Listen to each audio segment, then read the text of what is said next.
오늘의 주요 뉴스입니다. 순수 우리 기술로 만든 한국형 발사체 누리호가 발사에 성공했습니다. 각 단분리는 물론 성능 검증 위성을 목표로 한 지구 저궤도에 올려놓으면서 임무 수행까지 완벽한 성공을 거두었습니다. 누리호의 발사 순간부터 위성 분리 모습까지 생생하게 담긴 비행 영상도 공개됐습니다. 원래 예정보다 22초 빠른 15분 45초 동안 비행이 이루어졌는데 연구진은 비행 과정이 빨리 진행된 원인에 대해서 분석을 하고 있다고 밝혔습니다. 누리호 발사 성공으로 우리나라는 1톤 이상의 실용 위성을 독자적으로 발사할 수 있는 세계 7번째 국가가 됐습니다. 누리호는 내년 상반기를 시작으로 4번의 추가 발사를 통해서 발사 신뢰도를 높여 뉴스페이스 시대의 경쟁력을 갖출 예정입니다. 바이러스성 질환인 원숭이 도창 감염 의심자가 국내에 처음으로 유입됐습니다. 의심 환자는 2명으로 현재 전담 병상에 격리돼 있고 보건당국은 정밀 검사에 들어갔습니다. 방역당국이 면역력 저하로 인해서 이르면 여름, 늦어도 가을부터는 코로나19 재유행이 시작될 수 있다고 예측했습니다. 이에 따라 하반기에 전 국민을 대상으로 백신 4차 접종을 진행할지 검토하고 있습니다.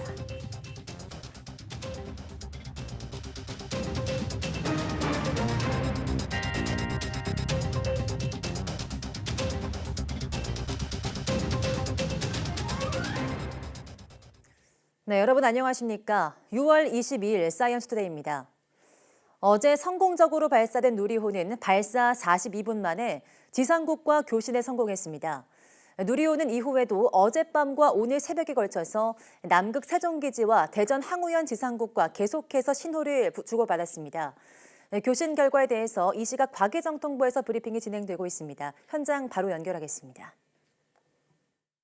모든 기능이 정상적으로 작동되고 있음을 확인하였습니다. 향후 성능 검증 위성과 항우연 지상국 간 교신을 통해서는 성능 검증 위성이 발사 이후 자체 메모리에 저장하고 있는 초기 데이터와 GPS 데이터를 고속 전송 모두 약 1Mbps가 되겠습니다.로 내려받을 계획으로 있습니다. 성능 검증 위성은 앞으로 7일간 위성의 상태를 계속 점검하면서 자세를 안정시키게 되며 6월 29일부터는 2일 간격으로 국내 대학에서 개발한 큐브 위성을 하나씩 사출할 예정입니다. 큐브 위성 사출 순서는 6월 29일 조선대학, 7월 1일 카이스트, 7월 3일 서울대학교, 7월 5일 연세대학교가 되겠습니다. 성능 검증에는 위성에는 전용 카메라가 탑재되어 있어서 큐브 위성의 사출 과정을 촬영할 예정이며 이와 관련된 영상 데이터는 추후 지상국으로 전송받을 예정입니다. 성능 검증 위성은 앞으로 2년 동안 지구 태양 동기 궤도를 하루에 약 14.6바퀴 궤도 운동을 하도록 설계되어 있으며 향후 한 달간 초기 운영 기간을 거친 이후 본격적인 임무를 수행하게 되겠습니다. 성능 검증 위성에는 국내 기술로 개발된 발열 전지, 제어 모멘트 자이로, S밴드 안테나가 탑재되어 있는데 성능 검증 위성의 운용 기간 동안 이러한 탑재체가 실제 우주 환경에서 설계된 성능을 잘 발휘하는지에 대해서도 확인할 계획으로 있습니다. 앞으로도 과학기술정보통신부는 발사체와 위성 개발 그리고 그 운용에 있어서 최대한의 노력을 다하겠습니다. 감사합니다. 네, 다음으로 질의응답 시간을 갖겠습니다. 현장에 참여하신 기자님들은 손을 들고 소속과 성명을 밝혀주시고 질의해 주시기 바랍니다. 네, 뉴스핌의 이경태 차장님 질문 주시겠습니다. 네, 뉴스핌 이경태 기자입니다. 이번에 내려받고자 하는 그 초기 데이터하고 GPS 데이터 이 부분이 어느 정도 규모인지 그게 궁금하고요. 그리고 이제 초당 1메가비트 이 속도로 이제 하는데 이게 이제 지상에서는 속도가 그건 좀 지상과 비교했을 때는 좀 낮은 속도인데 이 속도로 이제 그 규모의 데이터를 받을 때 어느 정도 시간이 걸리는지 그게 궁금하고요. 그리고 이제 큐브 위성 사출이 이제 관건인데 큐브 위성 그 시뮬레이션 영상을 보면 그 성능 검증 위성에서 이제 입구가 열리면서 이제 큐브 위성이 나오는데 나올 때 어떻게 킥을 어떻게 하는 개념인 건지 보니까 이제 그냥 자연스럽게 나오던데 그 부분에서 이제 큐브 위성 자체가 그 뭐 그냥 그 XY축 뭐 요거를 잡는 그 정도 자유로 수준인데 요걸 처음에 보낼 때 어떤 세부적으로 어떻게 처음에 보낼 건지 이 부분이 좀 설명이 됐으면 좋겠습니다. 이상입니다. 예, 위성에는 이제 지금 발사 이후로 초기적인 그 상태 데이터라고 하는데 저희가 뭐 전문 용어로는 헬스 데이터, 건강 정보 데이터라고 하는데 위성의 상태, 즉 우리 몸에 대해서도 상태를 알듯이 위성에 대해서 뭐 자세계 뭐 상태라든지 전력이 어떻게 공급되고 있다든지 그 다음에 여러 가지 그런 데이터들이 지금은 쌓이고 있습니다. 그 쌓인 데이터와 지금 오늘 새벽에 GPS 데이터를 활성화하는 명령을 냈습니다. 그럼 GPS 그 명령이 활성화된 이후로 GPS 즉 궤도 정보도 지성 그 메모리에 이제 계속 저장이 되어 있는 상태가 되겠습니다. 이 저장된 데이터가 우리 지상국가의 교신이 가능해지는 그 순간부터 교신이 어려워지는 그 사이에 전부 이제 내려봤는데 속도가 약 1Mbps 정도 되고 그 정도면 그동안에 받아놓은 데이터들은 어느 정도 다 받아낼 수가 있습니다. 그리고 하루에도 몇 번씩 하기 때문에 그런 데이터를 수신하는 데 있어서는 문제가 없게 되겠습니다. 그리고 큐브 위성을 아까 사출할 때 사출관이라는 것을 별도로 우리 국내 기업이 만들었습니다. 그래서 안에서 이렇게 튕겨주면서 밀어주는 그런 방식이 되겠습니다. 그래서 이제 어느 정도 밀어주게 되면 이제 검증 위성하고 이제 그 거리가 떨어져야 서로 충돌도 피할 수가 있게 되고요. 그 다음에 이제 이틀에 하나씩 하게 되는 것은 큐브 검증 위성이 한 162km 정도 되고요. 큐브 위성이 뭐 작게는 3km대에서 이제 10km 정도까지 가는데 이제 여기 이제 마치 질량이 떨어져 나가면 이게 관성 모멘트라든지 질량 중심들이 조금씩 변화가 있습니다. 그 변화들을 이제 확실히 잡아준 상태에서 천천히 하기 위해서 그렇게 이제 사출관을 통해서 이렇게 약간 튕겨주듯이 그렇게 한다고 말씀을 드릴 수 있겠습니다.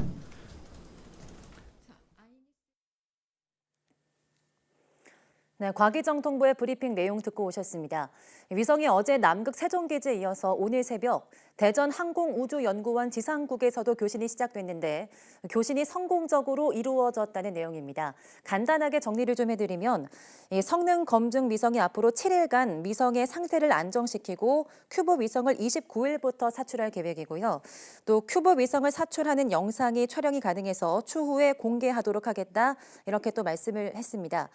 또 성능 검증 위성에 탑재된 국내 기술 장치들 기능을 확인할 계획이라는 내용까지 전해드렸습니다. 보다 자세한 내용은 오후 4시 뉴스에서 다시 한번 전해드리도록 하겠습니다. 네, 누리호 소식 계속해서 이어가겠습니다. 누리호는 당초 예상보다 22초 빠른 15분 45초에 걸쳐서 임무를 수행했습니다. 그 과정이 누리호에 장착된 카메라에 생생하게 잡혔는데요. 이승은 기자가 보도합니다. 누리호가 발사대를 박차고 우주를 향하는 순간 누리호 외부에 장착된 카메라가 75톤급 엔진 4기가 내뿜는 화염을 포착합니다.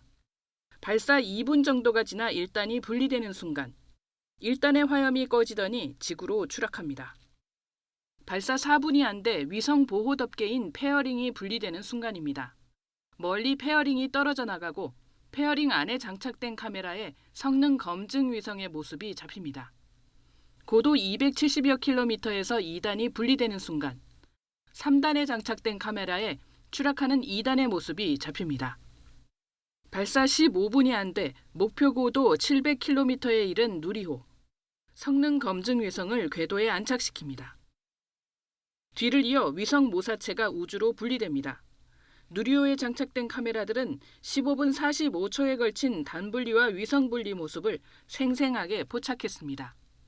궤도를 돌고 있는 성능 검증 위성에도 카메라가 장착됐습니다.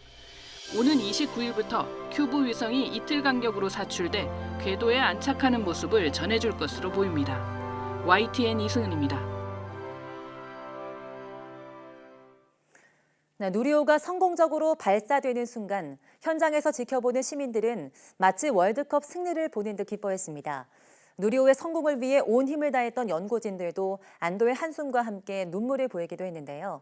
발사 현장의 모습을 오선열 기자가 전해드립니다. 우주발사 전망대에 모인 시민들이 태극기를 들고 누리호의 성공 발사를 응원합니다. 나로 우주센터에서 누리호가 화염을 내뿜으며 모습을 드러내고 웅비하는 누리호를 보며 전망대에선 더 큰 박수와 환호가 터져나옵니다. 누리호의 순조로운 비행에 저마다 카메라와 휴대전화를 이용해 역사적인 장면을 담아놓습니다. 1차 발사 때는 실패했지만 2차 발사 때 성공을 해서 기분이 좋았어요. 올라갈 때 누리호가 멋지고 웅장하게 올라가는 모습이 멋있었어요. 누리호가 시야에서 사라졌지만 뉴스로 비행 상황을 보며 발을 떼지 못합니다. 잠시 뒤 들린 성공 소식에 발사 불꽃만큼 뜨거운 함성이 고흥 앞바다에 울려 퍼집니다. 우리나라 누리호 발사가 성공됨으로써 우리 세계 강국이 될 수 있다는 그런 자부심을 느낄 수 있는 것 같아서 기분이 좋았어요. 누리호의 궤도 안착을 확인한 나로 우주센터 발사 통제동 연구원들도 서로 껴안으며 기쁨을 나눕니다. 그동안의 고생에 복받친 연구원은 안경을 벗고 눈물을 흘립니다. 우리나라에서 우리나라의 기술로 이런 발사체를 만들어서 정말 저까지 뿌듯해지고 과학자님께 진짜 감사를 올리고 싶어요. 진짜 수고하셨습니다. 감사합니다. 새 우주 시대를 알리는 누리호 발사 성공은 코로나19와 경기 침체에 지친 국민에게 소중한 순간을 선물해줬습니다. YTN 오승열입니다. 누리호 2차 발사가 성공할 수 있었던 데는 이름도 없이 각자 맡은 역할을 완벽히 해낸 300여 국내 기업들의 숨은 노력도 큰 몫을 했습니다. 누리호 성공으로 기술력을 입증한 이들 기업은 앞으로 민간 우주 산업 시대를 여는 주역이 될 것으로 보입니다. 보도에 최소라 기자입니다. 누리호를 700km 상공에 발사하기 위해 사용된 추진제는 무려 180톤입니다. 이를 담는 탱크는 부피가 크고 높은 압력을 잘 견디면서도 가볍고 얇아야 합니다. 가장 얇은 곳의 두께는 1.5mm에 불과한데 이를 매끈하고 깔끔하게 용접하기란 쉬운 작업이 아니었습니다. 조금만 취급부직을 하면 찌그러지거나 깨질 수 있다는 얘기죠. 그런 부분들을 이제 한 단 한 단 깎고 성형해서 깔끔하게 용접을 했다는 것이죠, 이제. 우주에서 위성 신호를 받아 누리호가 길을 잃지 않도록 해주는 건 위성 항법 수신기입니다.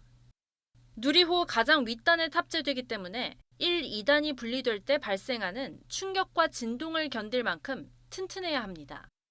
여러 난관을 극복한 기업에 7.8기 시도 끝에 개발됐습니다. 큰 충격이 오다 보니까 저희 장비들이 문제가 생길 수가 있어요. 실제로 저희 개발 초기에는 그런 문제점이 발생했고요. 그런 문제점을 해결하기 위해서 저희 기구적인 설계를 보강하든지. 지상 연소 시험을 수행한 연구진도 누리호 발사 성공의 숨은 공신입니다. 발사 과정을 지상에서 재현하는 건데 발사체를 단단히 고정하는 기술과 엔진의 화염을 냉각하는 기술 등 고난도 기술이 집약된 설비를 개발한 덕분입니다. 지상에서 종합 연소 시험을 하기 위해서는 다양한 분야의 축적된 노하우가 필요합니다. 이러한 노하우는 발사체를 발사할 수 있는 몇몇 나라만 보유하고 있고요. 이 같은 핵심 기술 개발에 참여한 주력 업체 30여 곳을 포함해 누리호 발사 사업에는 국내 기업 300여 곳이 대거 참여했습니다. 발사체는 아니지만 이번 발사에 처음으로 실린 성능 검증 위성을 개발한 연구진도 그중 하나입니다. 한국형 발사체가 우주 공간에서 얼마나 정확하게 분리해 줄 수 있는가를 검증하는 것이 첫 번째 목표가 되겠고요. 이름도 없이 맡은 바 소임을 완벽히 이뤄낸 민간 기업들. 누리호 발사 성공을 통해 검증된 기술력을 바탕으로 민간 주도의 우주 개발, 뉴스페이스 시대를 열 것으로 기대됩니다. YTN 사이언스 최소라입니다. 한국형 발사체 누리호가 완벽한 성공을 이루면서 우리나라는 세계 7번째 우주 강국 반열에 올라섰는데요. 누리호는 내년 차세대 소형 위성 2호를 쏘는 것을 시작으로 앞으로 4차례의 추가 발사를 통해 발사 신뢰도를 높여갈 예정입니다. 양회영 기자입니다.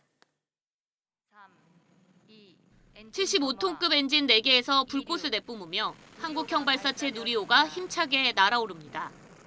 발사 자체가 성공한 것은 물론 1차 발사 때와 달리 성능 검증 위성을 목표 궤도에 올려놓는 데도 성공했습니다.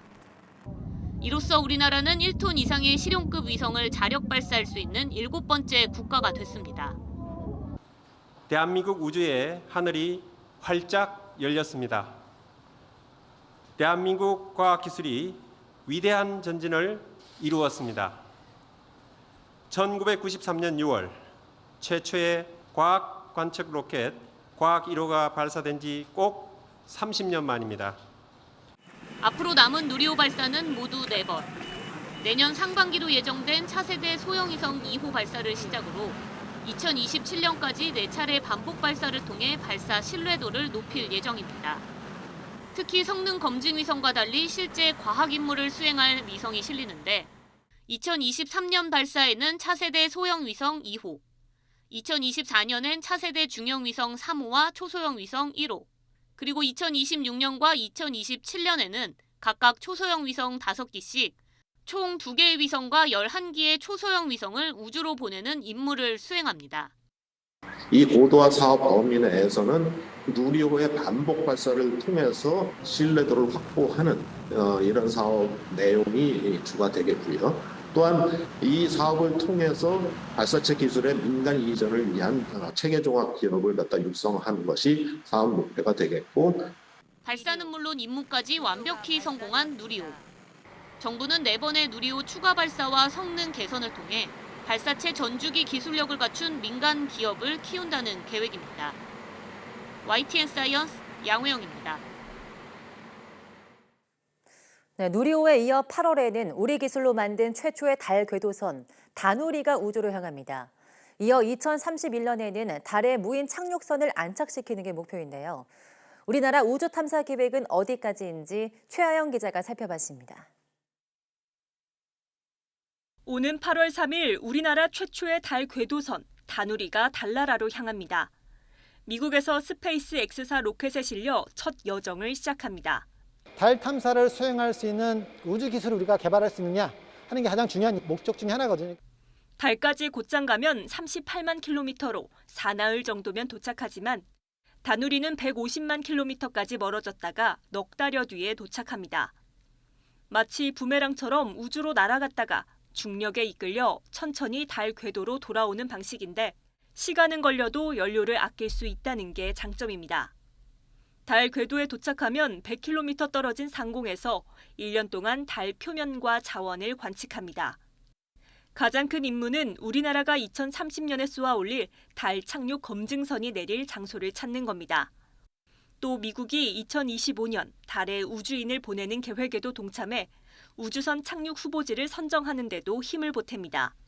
우주 강국들하고의 협업은 저희처럼 뒤늦게 출발하는 심우주 탐사국에는 아주 중요한 지름길입니다. 이를 위해 다누리에는 우주 인터넷 검증기와 그림자 카메라, 광시야 편광 카메라 등 탑재체 6개가 실렸습니다. 특히 우주 인터넷 검증기로는 달에서 BTS 뮤직비디오를 전송하는 실험을 할 계획입니다. 우리나라가 통신 강국이라고 얘기를 하잖아요. 그래서 5G나 이런 것들 계속해서 우리가 세계 최초로 구현을 했고요. 사실은 D10 탑재체를 가지고 달 궤도에 가는 거는 세계 최초입니다. 달 표면을 분석하는 편광 카메라는 지구에서 보이지 않는 달의 뒷면을 세계 최초로 찍습니다. 다누리가 성공하면 우리나라는 러시아와 미국, 중국, 일본, 유럽연합, 인도에 이은 7번째 달 탐사국이 됩니다. 이후 다누리로 얻은 기술과 새로 개발되는 우리 발사체를 활용해 2031년에는 달에 무인 착륙선을 보내는 게 목표입니다. 치열한 우주개발 경쟁 속에 달에 태극기를 꽂는 것을 목표로 하는 한국 우주 탐사의 서막이 오르고 있습니다. YTN 최하영입니다.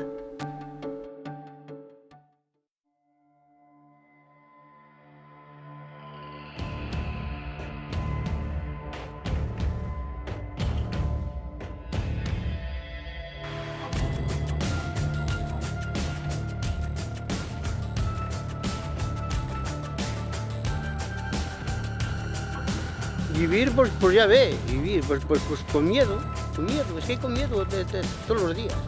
Y ayer, el sábado mismo, pues por ahí. El sábado vinimos a la 1 de la mañana, de la noche marchamos de aquí.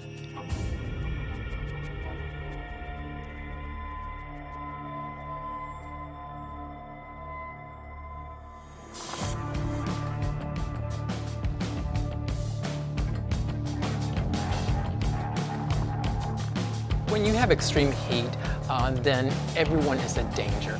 When you suffer heat exhaustion, or heat stroke, then your vital organs, your brain suffers damages, and you could die.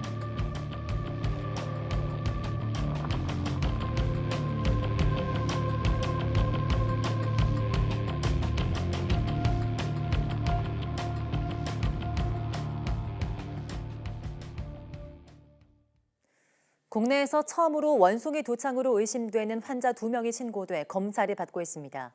질병관리청은 어제 오후 전신 증상과 피부 병변 증상을 보이는 2명이 원숭이 도창 의심 환자로 신고돼 현재 검사를 진행하고 있다고 밝혔습니다.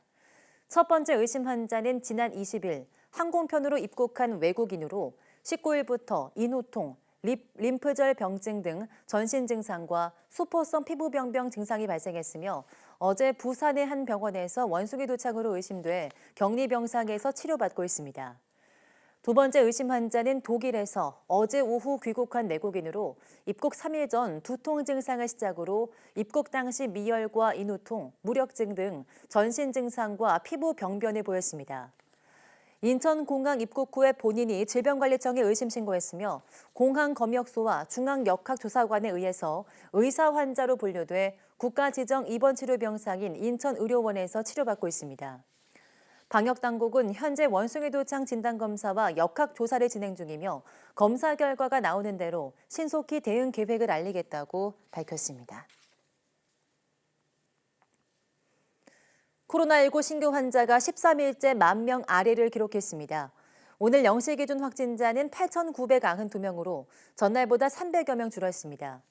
일주일 전보다 400여 명, 2주 전보다는 4,000명 넘게 줄어서 전반적인 감소세가 계속됐습니다. 환자 자체가 줄면서 피해도 급증 없이 안정적으로 관리되고 있습니다. 위중증 환자는 4명 줄어든 64명으로 11일째 두 자릿수입니다. 하루 새 숨진 환자는 11명으로 누적 24,474명입니다.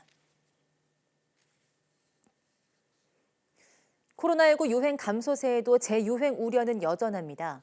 방역당국은 면역력 저하에 따라 이르면 여름, 늦어도 가을부터 재유행이 시작될 것으로 내다보면서 추가 접종 확대 여부를 검토하고 있습니다. 이영원 기자입니다.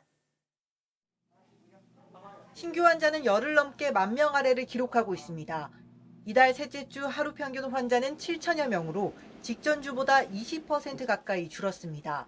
전반적인 감소세가 이어지면서 주간 위험도도 전국 모두 낮음으로 평가됐습니다. 주간 신규 발생이 13주 연속 감소하였습니다. 감염 재생산 지수는 0.86으로 12주 연속 1 미만을 유지하였습니다. 국내외 연구진들이 최근 수행한 유행 예측에서도 당분간 감소세는 계속될 것으로 나타났습니다. 2주 후 하루 평균 환자는 5,000명에서 7,000명까지, 중증 환자는 60명대로 줄어들 것으로 전망한 겁니다. 다만 방역당국은 면역력 저하 정도에 따라 유행 상황이 달라질 수 있다고 평가했습니다. 자연 감염이나 백신 접종으로 국민 95%가 코로나19 항체를 가지고 있지만 시간이 지나면서 면역력이 떨어지는 만큼 유행 감소세에 영향을 줄 수밖에 없다는 겁니다. 빠르면은 이제 여름철부터 서서히 그 유행이 증가할 수도 있고 아니면은 늦으면 가을 정도부터 시작해서 이제 겨울철에 재유행이 올 것으로 가장 중요한 변수는 면역도가 어느 정도나 저하되는가. 하반기 재유행에 대비해서는 예방접종 전략을 강조했습니다. 현재 국내 4차 접종은 60살 이상 고령층을 대상으로 진행하고 있는데 3차 접종군 대비 중증 사망 위험을 50% 넘게 줄일 수 있는 것으로 조사됐습니다. 국내와 달리 미국에서는 12살 이상 면역 저하자와 50살 이상 연령층의 4차 접종을 권고하고 있는데 정부는 이 같은 해외 동향과 4차 접종 효과 등을 고려해 추가 접종 대상을 확대할지 검토하고 있습니다. YTN 이영훈입니다.